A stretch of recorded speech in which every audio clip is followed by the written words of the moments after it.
പ്രിയമുള്ളവരെ, വളരെ വിഷമം തോന്നുന്ന ഒരു വാർത്ത ഇപ്പോൾ കാണാൻ ഇടവന്നു. നിങ്ങളോടും കൂടി അതൊന്ന് ഷെയർ ചെയ്യുകയാണ്.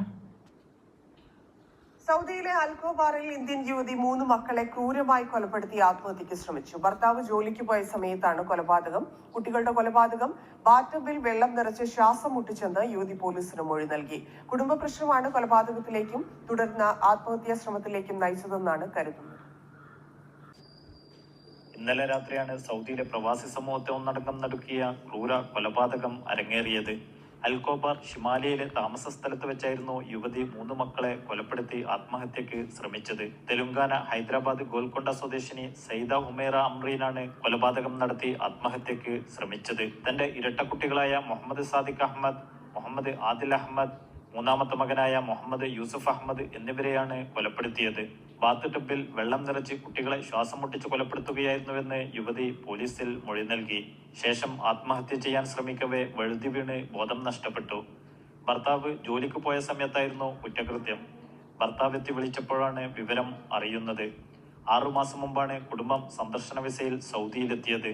കുടുംബ പ്രശ്നമാണ് കൊലപാതകത്തിലേക്കും തുടർന്നുള്ള ആത്മഹത്യയിലേക്കും നയിച്ചതെന്നാണ് കരുതുന്നത്. എന്നാൽ ഭാര്യയ്ക്ക് മാനസിക പ്രശ്നമുള്ളതായി ഭർത്താവ് ആരോപിച്ചു. പ്രിയമുള്ളവരെ, നിങ്ങൾ വാർത്ത കണ്ടുവല്ലോ. 3 മക്കളും ചെറിയ മക്കളാണ്. ഈ 3 മക്കളെയും കൊണ്ട് ഒറ്റയ്ക്ക് ആ സ്ത്രീ അവിടെ 6 മാസമായി അവരവിടെ സന്ദർശന വിസയ്ക്ക് പോയിരിക്കുകയായിരുന്നു. അപ്പോൾ ഈ ഭർത്താവ് ഇപ്പോൾ പറയുന്നത് ഇവർക്ക് മാനസിക പ്രശ്നമുണ്ട് എന്നുള്ളതാണ്. അപ്പോൾ ഈ മാനസിക പ്രശ്നമുള്ള ഈ സ്ത്രീക്ക് 3 മക്കളുണ്ടായി. അതെങ്ങനെ? വളരെ അത്ഭുതം തന്നെ. പിന്നെ എന്താ പറയണ്ട, ഇത്രയും മാനസിക പ്രശ്നമുള്ള ഒരു സ്ത്രീക്ക് ഈ 3 മക്കളെ നോക്കാൻ ഏൽപ്പിച്ചിട്ട് ഇദ്ദേഹം ജോലിക്ക് പോകുന്നു.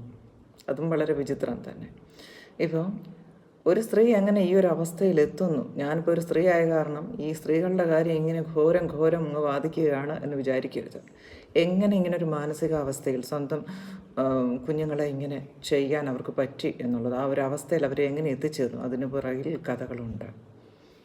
എല്ലാ വീടുകളിലുമുണ്ട് ഇതുപോലെ. ഇപ്പം നിരവധി കേസുകൾ, എല്ലാ വീടുകളിലും നല്ല, ഇപ്പം നിരവധി കേസുകൾ ഇതേ രീതിയിലുള്ള കേസുകൾ കാണാറുണ്ട്. ഇപ്പം വർഷത്തെ കണക്കെടുക്കുകയാണെങ്കിൽ ഒരു വർഷം ഒരു 5 6 ഇതുപോലുള്ള സംഭവങ്ങളെങ്കിലും നമുക്ക് കാണാൻ പറ്റും. അപ്പം പണ്ടത്തെ സ്ത്രീകളൊക്കെ ചോദിക്കും, പണ്ടൊക്കെ ഞങ്ങൾക്ക് പിള്ളേരെയൊക്കെ അപ്പം നോക്കിയൊന്നും കഷ്ടപ്പാടൊന്നും അല്ലായിരുന്നോ, സ്ട്രെയിനൊന്നും ഇല്ലായിരുന്നോ?